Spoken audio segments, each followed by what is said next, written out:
మార్గశిర లక్ష్మీదేవి వ్రతకథ. పూర్వకాలమున సుశీల అను ఒక బాలిక కలదు. ఆమె చిన్నతనంలో కన్నతల్లి కాలము చేసినది. తర్వాత తన తండ్రి వేరొక వివాహము చేసుకునెను. వచ్చిన ఆ సవతి తల్లి సుశీలతో ఇంటి పనులు చేయించుచు తాను విశ్రాంతి తీసుకొనుచుండెను. కాలక్రమంలో సుశీల సవతి తల్లికి ఒక పిల్లవాడు జన్మించాడు. ప్రతిరోజు ఆ పిల్లవాడిని కూడా ఆడించమని సుశీల పురమాయించి బదులుగా ఒక చిన్న బెల్లపు ముక్కను తినమని ఇచ్చేది. ఇంటి పనులు చేస్తూ మరియు శిశువుతో కష్టపడుచున్న సుశీల పరిస్థితిని చూసి ఇరుగు పొరుగు వారు ఆమెకు శ్రీ మహాలక్ష్మిని ఆరాధించమని చెప్పిరి. ఆ మాటలు వినిన సుశీల మట్టితో శ్రీ మహాలక్ష్మీదేవి బొమ్మను చేసి తన కన్న తల్లి వలె భావించి నిత్యము పూజ చేస్తుండేది. తన సవతి తల్లి ఇచ్చిన బెల్లపు ముక్కను తాను తినకుండా అమ్మవారికి నివేదన చేస్తూ ఉండేది. కొంతకాలమునకు సుశీలకు యుక్త వయస్సు రాగానే తన తండ్రి ఆమెకు తగిన యువకుడికిచ్చి పెళ్లి చేసెను. ఆమె అత్తవారింటికి వెళుతూ తనతో పాటుగా నిత్యము పూజ చేయు శ్రీ మహాలక్ష్మి యొక్క బొమ్మను కూడా తీసుకొని వెళ్ళెను. అంతా ఆ పుట్టినింట గల సిరి సంపదలు కూడా సుశీల వెంట వెళ్ళిపోయాయి.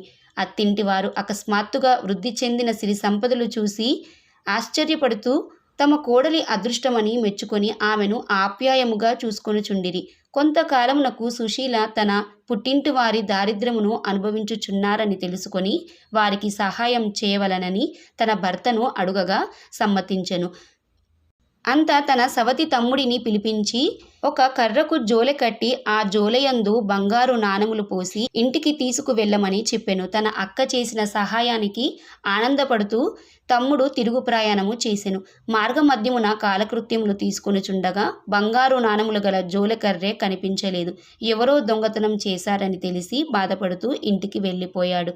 తర్వాత కొంతకాలమునకు ఆ తమ్ముడు సుశీలను కలవగా సంభాషణ మధ్యలో తాను బంగారు నాణములను పోగొట్టుకొన్నానని విషయం చెప్పి దుఃఖించెను. అంత సుశీల దిగులు చెందకు తమ్ముడు అని చెప్పి నేను మరల సహాయము చేస్తానని చెప్పి ఒక చెప్పుల జోడు నిండా వరాహాలు పోసి తన తండ్రికి ఇవ్వమని చెప్పింది. కాగా తిరుగు ప్రయాణమున ఒక కుక్క వరాహాలు కల అతని చెప్పుల జోడుని చూసి నోట కరుచుకొని పారిపోయెను.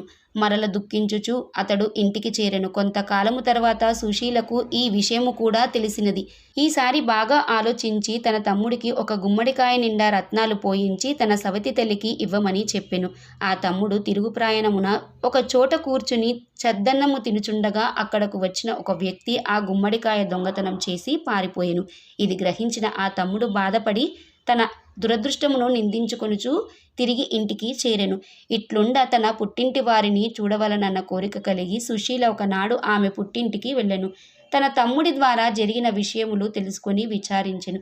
తన పుట్టింటి వారి దారిద్ర్యమును పోగొట్టుటకు ఏమి చేయాలని తీవ్రముగా ఆలోచించి తను నిత్యం పూజించే శ్రీ మహాలక్ష్మిని పూజించిన సంపదలు కలుగుతుందని గ్రహించి తన సవతి తల్లిచే ఆ మహాలక్ష్మి వ్రతము చేయుటకు నిశ్చయించుకున్నది. తన పుట్టింటి వారిని తనతో పాటుగా అత్తవారింటికి తీసుకొని వెళ్ళినది. ఇంతలో మార్గశిర మాసము ప్రారంభమై మొదటి లక్ష్మీ వారము వచ్చినది. నియమ నిష్ఠలతో సాయంకాలమున శ్రీ మహాలక్ష్మి పూజ చేయవలసి ఉన్నది. కాన ఆ రోజు ఏమీయూ తినవద్దని సుశీల తన తల్లికి చెప్పెను. కానీ ఆ సవతి తల్లి పిల్లలకు భోజనం పెడుతూ ఆకలికి తట్టుకోలేక తను కూడా సద్దన్నము తినెను. ఉపవాస దీక్షను ఆమె పాటించలేదు కనుక పూజ చేయరాదని మరుసటి లక్ష్మీవారము చేసదమని సుశీల చెప్పెను. రెండవ లక్ష్మీవారపు సాయంత్రము ఆ సవతి తల్లి స్నానం చేసుకుని తలకు నూనె రాసుకొనెను. అది అమంగళ సూచిక కనుక పూజకు మరుసటి వారము చేసదనని సుశీల చెప్పెను. మూడవ లక్ష్మీవారపు సాయంత్రం ఆ సవతి తల్లి పిల్లలకు జడవేయుచు తాను కూడా తల దువ్వుకొనెను. సంధ్యా సమయమున కేశాలంకరణ అమంగళకరము కనుక ఆ పనికి సుశీల విచారించెను. మరుసటి లక్ష్మీవారము తన సవతి తల్లిని నిష్టగా ఉంచతలచి ఆమెను ఒక గృహమున కూర్చుండబెట్టి బయట గడియ వేసెను. కాసేపటికి అక్కడకు పిల్లలు ఆడుకొనుచు వచ్చి అరటిపండు తిని వాటి తొక్కలను ఆ గృహద్వారము వద్ద వేసిరి. ఆకలికి తట్టుకోలేక ఆ సవతి తల్లి ఆ తొక్కలను తినెను. ఈ విషయము తెలిసి సుశీల బాధపడెను.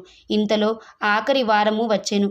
శ్రీ మహాలక్ష్మి పూజకు శ్రేష్టమైన మార్గశిర మాసము వెడలిపోయిన మంచి అవకాశము చేజారిపోతుంది అని గ్రహించి ఈసారి ఎటులైనను తన సవతి తల్లితో పూజ చేయించాలని పట్టుదలతో వ్రతభంగము కాకుండా తన తల్లి కొంగును తన చీర కొంగుతో ముడివేసుకొని ఏ విధమైన నియమభంగము కలగకుండా జాగ్రత్త పడినది. ఆనాటి సాయంత్రము తనతో పాటు తన సవతి తల్లితో కూడా మహాలక్ష్మి పూజ చేయించెను.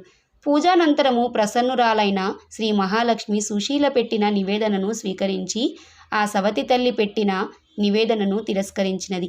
భక్తి శ్రద్ధలతో సుశీల ఇది ఏమని అడుగగా ఆ మహాలక్ష్మి, ఓ సుశీల, నీ చిన్నతనమున నువ్వు నా పూజ చేయుచున్నావు.